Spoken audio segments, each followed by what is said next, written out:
자리에 앉으세요.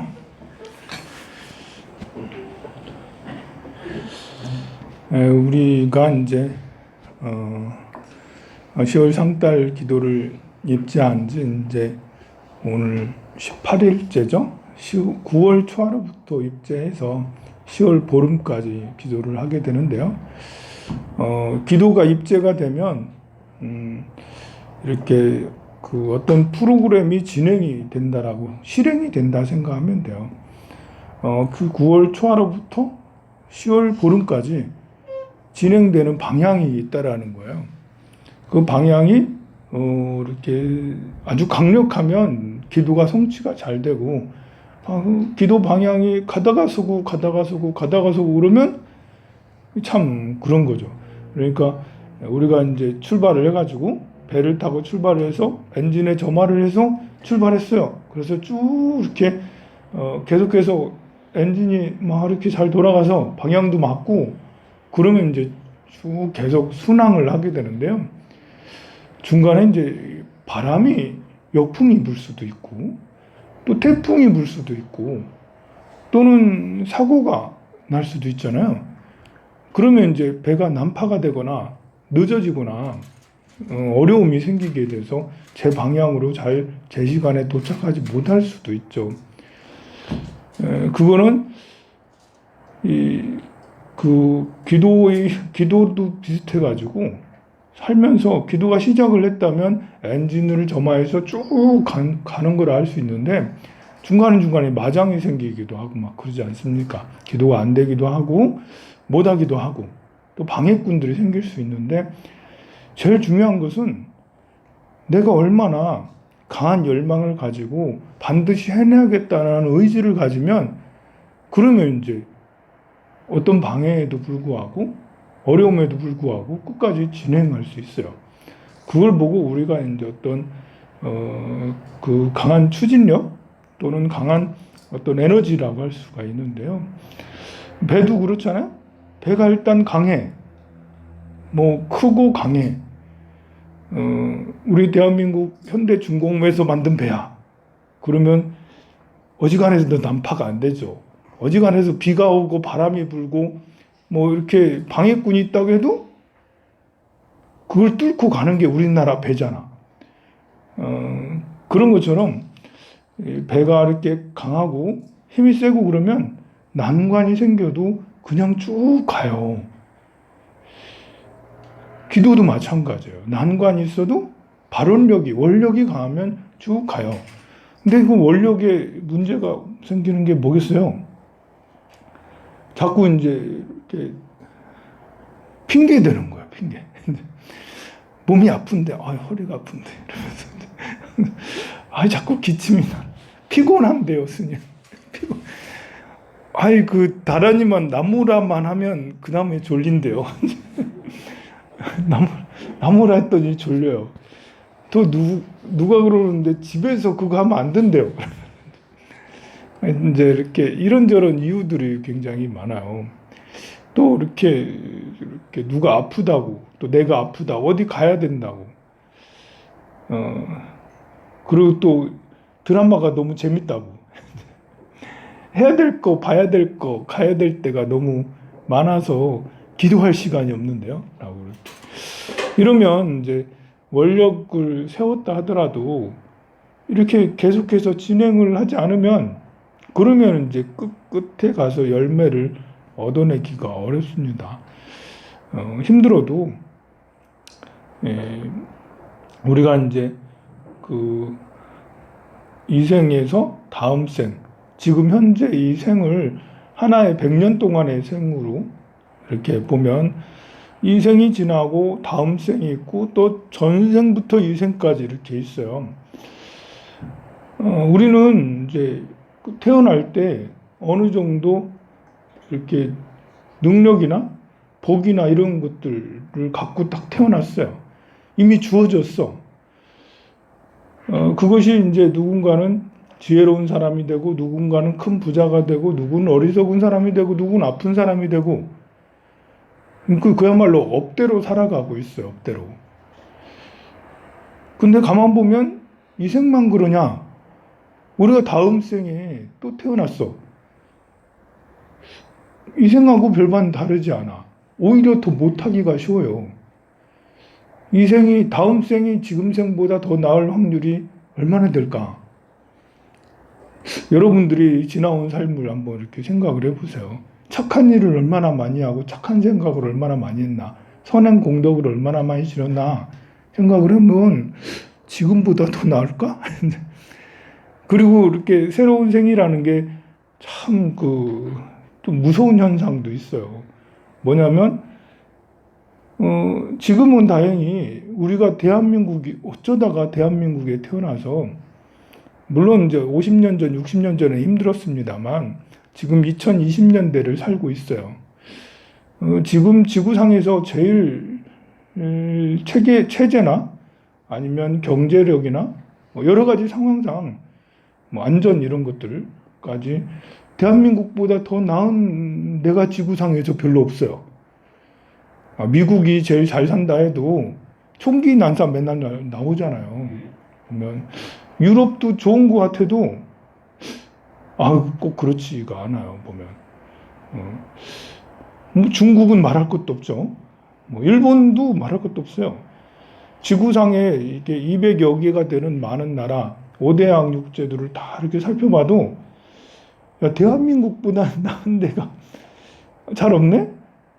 아니, 사실 몇 년 전만 해도 우리가 이제 한 7, 8년 전만 해도, 5, 6년 전만 해도 헬 조선 이러면서 헬 대한민국 이래가지고, 이거 우리나라 이민 가야 되지 않겠나? 우리나라 별로 문제가 있는 것 같아. 이러다가 망하는 거 아니야?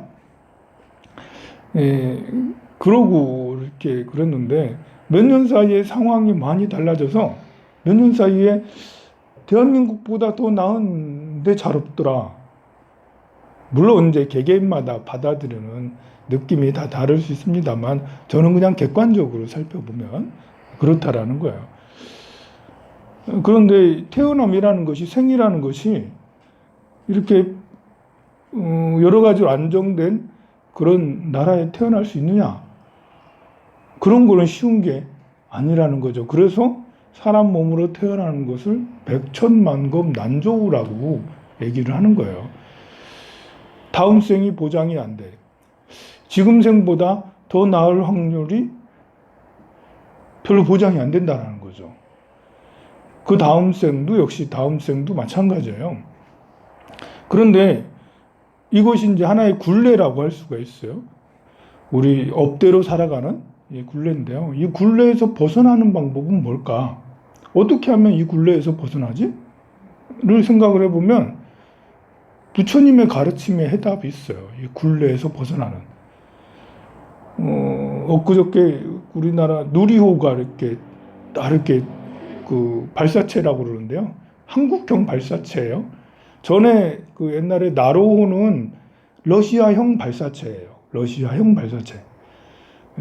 그때는 러시아하고 서로 이제 러시아에게 기술 이전을 받기로 하고 해서 나로호를 준비를 했었는데 사실 러시아에서 전해준 게 별로 없어요. 3번이나 발사를 시도하고 해서 결국 성공하긴 했어도 우리나라가 만든 게 별로 없어요. 우리나라는 그냥 공간만 제공하고 같이 하는 이제 연구를 같이 하는 이거밖에 없었거든요. 그런데 이번에는 한국형 발사체로 한국에서, 그 이후로 그때를 발판으로 삼아서 계속 연구하고 개발하고 연구 개발을 해가지고 결국은 어제 90% 이상의 성공을 했어요. 저는 90% 이상의 성공이라고 생각해요. 첫 방에 제일 마지막 목표 지점까지는 가지 못했고 위성이 제 궤도에 안착하지는 못했어도 안착 안 한 게 차라리 나은 거예요. 안착을 한 것보다 안착 안 하는 게 더 나을 수 있어요. 왜냐하면 안착을 안 하면 문제점을 더욱더 열심히 찾아서 그걸 해결을 할 거니까. 우리 이 나로호도 1차, 2차 시험 1차, 1차에 실패하고 3차에 겨우 성공했는데 실패를 했기 때문에 이것도 찾고 저것도 찾아서 3번째 성공했는데 이번에는 완벽하게 그 지점에 딱 놓았으면 더 좋을 것 같지만 아니라는 거죠. 제가 생각할 때는. 전 그래서 90% 이상의 성공이라고 생각해요. 지구가 이렇게, 지구에는 중력이 있죠? 중력이 있어요. 그래서 더 높이 올라가려면 큰 에너지가 필요해요. 그래서 우리 몸만 해도 풍 뛰면 에너지가 큰 사람은 더 많이 뛰고 에너지가 작은 사람은 조금밖에 못 뛰잖아요. 근데 그만큼 우리 중력을 벗어나기가 어려운 거예요. 마찬가지로 윤회의 에너지를 우리가 벗어나기가 너무 어려워. 윤회의 에너지는 우리를 계속 구속하고 묶어서 우리가 고통받으며 살아가면서도 고통받으며 살아가는지 모르게 하는 그런 어마무시한 굉장히 무서운 것이 윤회예요. 우리는 나름 지금 이 순간 행복한 데 살고 있지만 이것도 역시 깨구락지 물 끓이는 거랑 비슷해요. 깨구락지 물 끓이는 거 다 알죠? 그죠?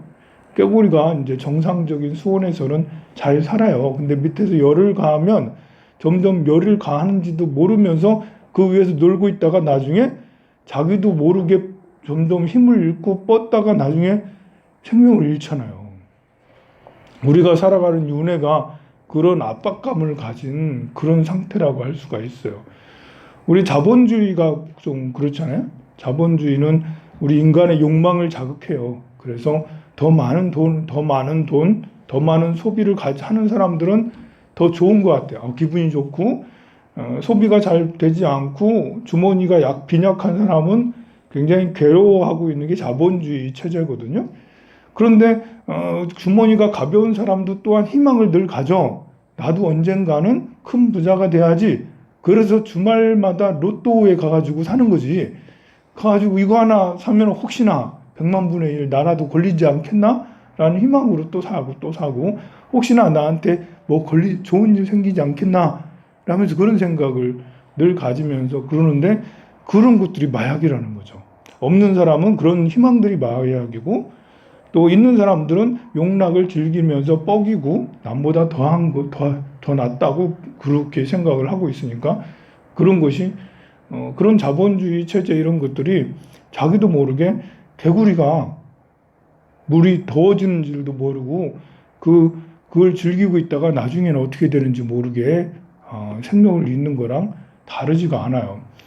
이것이 우리가 한 생에 또 겪어야 될 또 그것이 지나고 나서 우리가 욕락을 막 탐하고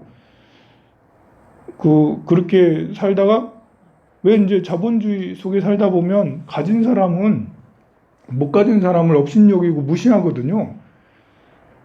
이제 이렇게 드라마 같은 데 보면 결혼 같은 걸 이렇게 하는 거 보면 고아랑 결혼시키면 싫어하고 또 가난한 사람하고 부자가 가난한 사람하고 결혼을 엄청 반대하고 그러잖아요.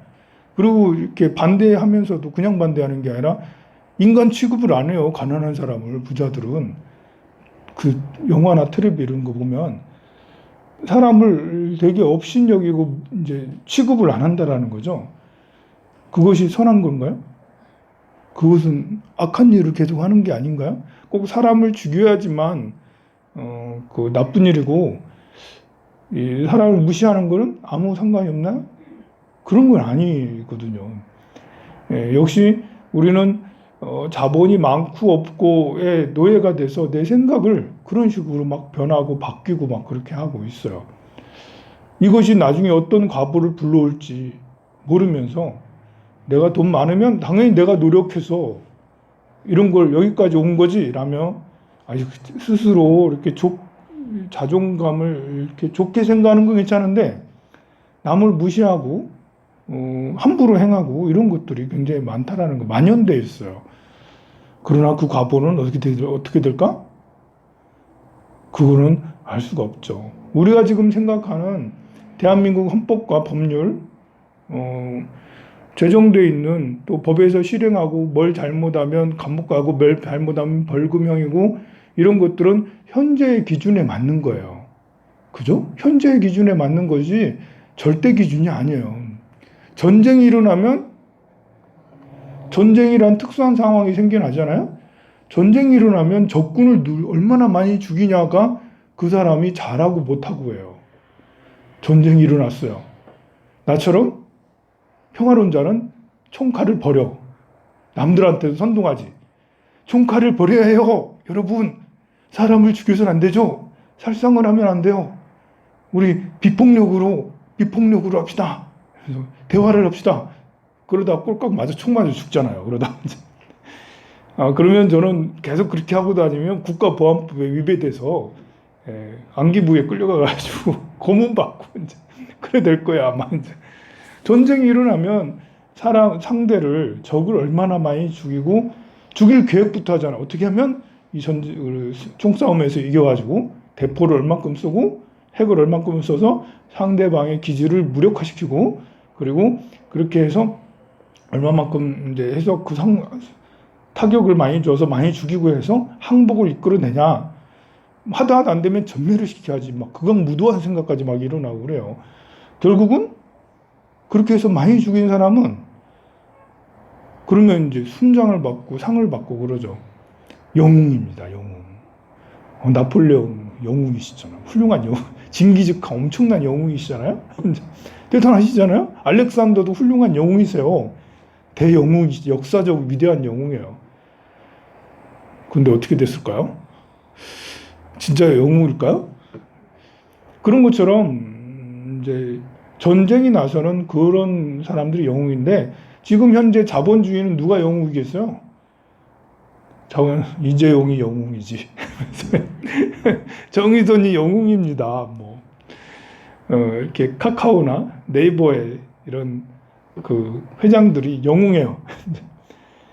뭐 일론 머스크나 제프 베조스나 뭐 이런 사람 이제 빌 게이츠 이런 사람이 영웅이에요. 영웅이죠. 자본주의 세계에서는 그게 영웅인데 과연 그 영웅은 선한가 악한가? 아니 선하고 악한 거를 떠나서 그 다음 생에 어떤 모습으로 태어날 것인가? 어디에 어떤 상태로 태어날 것인가?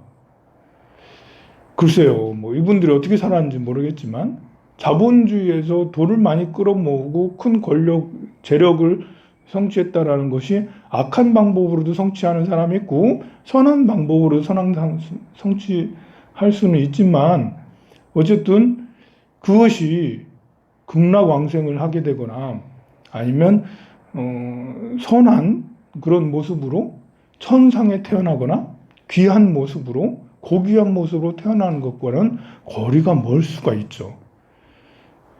재력을 많이 모아서 그걸 모을 때 고귀하게 모으는 사람도 있을 수 있겠죠.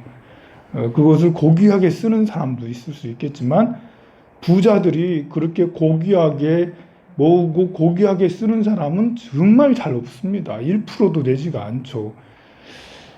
그렇다면 그것이 우리는 지금 그게 부러워요. 이 중에 그것이 부럽지 않은 사람이 어딨나? 세계 제일 부자가 다 부럽지. 떵떵거리고 싶고 다 하고 싶어 그냥 미치겠어 하고 싶어가지고. 그러나 우리는 3계 6도를 살피는 자다. 우리는 눈앞의 것만 살피는 게 아니다. 상황은 늘 변합니다. 전쟁의 상황이 있을 때가 있고 지금처럼 자본의 상황이 있을 때가 있고 또 다른 때는 다른 상황이 있을 때가 있어요. 어느 상황에서든 늘 승리하는 것이 있어요. 어떤 상황이든 승리할 수 있는 게 있죠. 그게 바로 부처님의 가르침이에요. 부처님의 가르침을 배워서 원력을 세워서 그 실타행을 실천하면 전쟁의 상황이든 자본의 상황이든 또 다른 어떤 죽고 나서 저승세계의 상황이든 어느 상황에서든 승리할 수가 있어요. 늘 자존감을 잃지 않을 수 있고 늘 기쁨을 잃지 않을 수 있어요. 그리고 다음 생에 고귀한 삶으로도 이어질 수가 있어요. 우리는 이런 자본에 치여서 내가 돈이 못 벌고 못 받은 돈이 안 생기니까 자존감이 팍 줄잖아. 내가 좀 무능한가?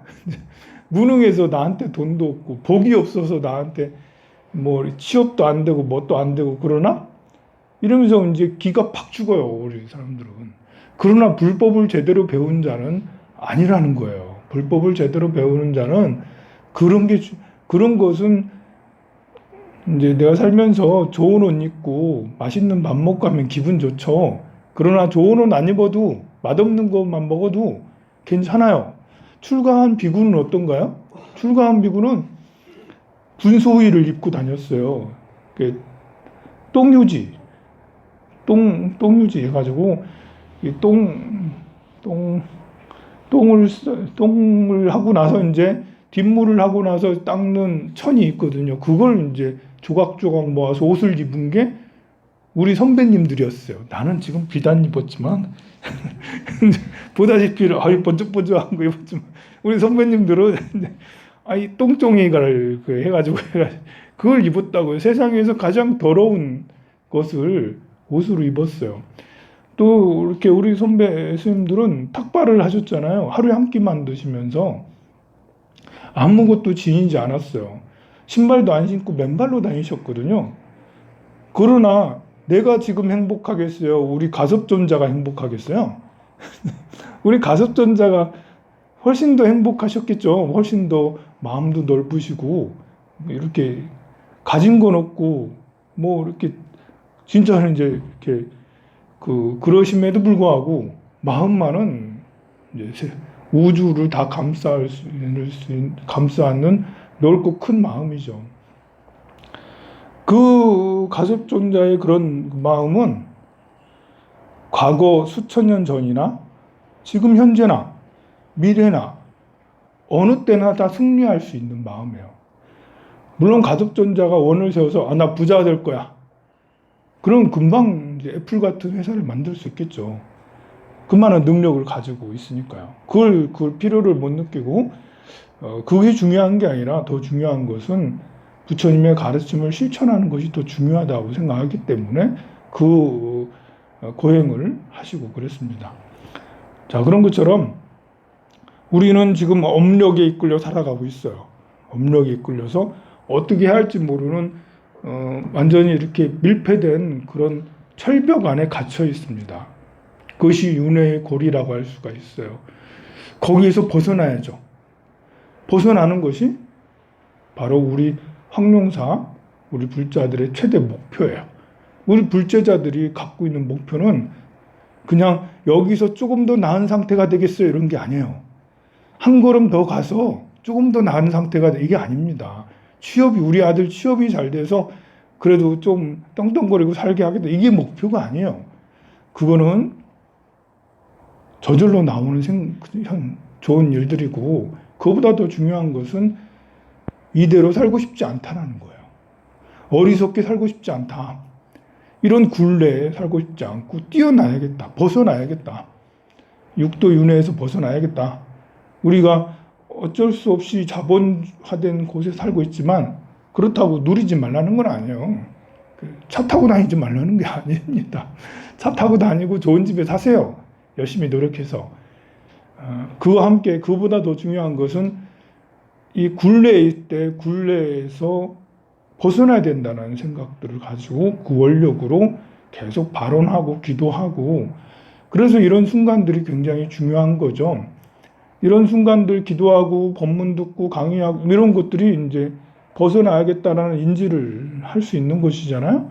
그러면 이제 연구를 해서 노력을 해서 용맹이 정진해서 이렇게 이 생이 안 되면 다음 생에 연이어서 할 수가 있으니까요.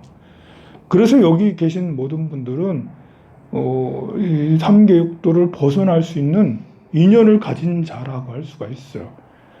초발심시 변정각.